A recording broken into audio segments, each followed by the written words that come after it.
આપણા ગુજરાતની અંદર ન ભણનાર વિદ્યાર્થીઓનો રેશિયો છે એ 20 થી 24% સુધી હતો અંદાજે।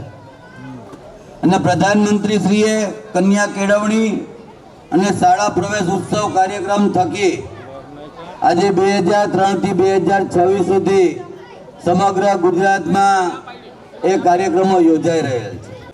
સમરસ વિદ્યા સેતુ અભિયાન, સમરસ એટલે સમાન અને સેતુ એટલે પુલ, જ્યાંથી બાળકોએ અભ્યાસ છોડ્યો છે ત્યાંથી પુનઃ પ્રવેશ મેળવવો એ અભિયાનનો કાલથી પ્રારંભ થયો છે। આમ તો સમસ્ત ગુજરાતમાં દરેક જગ્યાએ આ કાર્યક્રમનો પ્રારંભ થયો છે।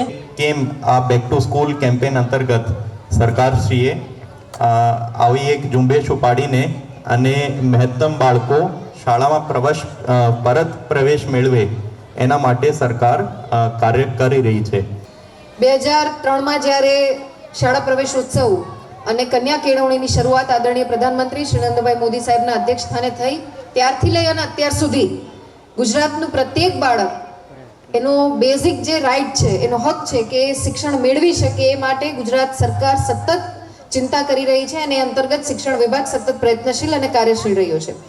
આ અભિયાન આજથી લઈ અને 1 મહિના સુધી ચાલનારું અભિયાન છે, જેમાં સમગ્ર જામનગર જિલ્લાના ડ્રોપઆઉટ થયેલા અને રિફ્યુઝલ થયેલા બાળકોને પુનઃ શાળામાં પ્રવેશ અપાવવાની પ્રક્રિયા હાથ ધરવામાં આવશે।